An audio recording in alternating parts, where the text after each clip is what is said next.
Ukraine বাঁচাও, Europe বাঁচাও এই স্লোগানে উত্তাল বেলজিয়ামের ব্রাসেল। বিশাল এক ব্যানারে রাজপথে নামে শত শত ইউক্রেনীয় সমর্থক। কারো হাতে ইউক্রেন, কারো হাতে ইউরোপীয় ইউনিয়নের পতাকা। কেউ এসেছেন পুতিন বিরোধী প্লাকার্ড নিয়ে। ইউরোপিয়ান ইউনিয়নের সম্মেলনকে কেন্দ্র করে তাদের এমন অবস্থান কর্মসূচি।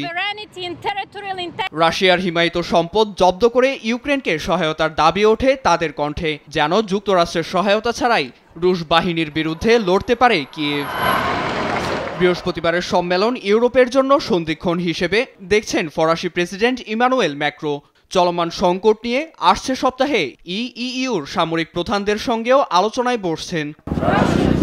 একই দাবিতে উত্তাল লন্ডন। মার্কিন দূতাবাসের সামনেও ঢল নামে ইউক্রেনীয় সমর্থকদের। তারা ট্রাম্পকে স্মরণ করিয়ে দেন কিয়েভের স্বাধীনতা বিক্রির জন্য নয়। প্রেসিডেন্ট ট্রাম্প ও মার্কিনীদের আমরা দেখাতে চাই, স্বার্থ ছাড়া আমরা ইউক্রেনের পাশে আছি, তাদের স্বাধীনতা ও সার্বভৌমত্বে বিশ্বাস করি। কিন্তু দেখুন, রুশ দখলকৃত ইউক্রেনীয় অঞ্চল ফেরানোর বদলে ট্রাম্প আছেন কিভাবে আরেক দেশের খনিজ সম্পদ বাগিয়ে নেওয়া যায়। সম্পর্কে টানাটানির মধ্যেই কিয়েভকে গোয়েন্দা তথ্য সরবরাহ বন্ধ করল ট্রাম্প প্রশাসন। বিষয়টি নিশ্চিত করে সিআইএ প্রধান বলেন, মস্কোর প্রতি সমর্থন নয়, বরং কিয়েভ ও তার মিত্র ইইউকে চাপে ফেলতেই এই পদক্ষেপ নেওয়া।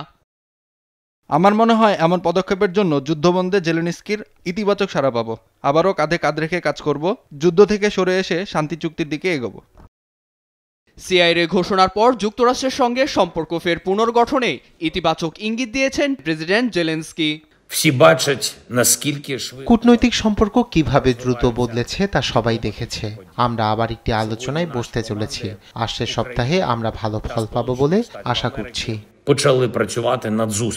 দুপক্ষের আলোচনার পর মার্কিন আর্থিক ও সামরিক সহায়তা বন্ধের বিষয়টি পুনর্বিবেচিত হচ্ছে বলে জানায় হোয়াইট হাউস।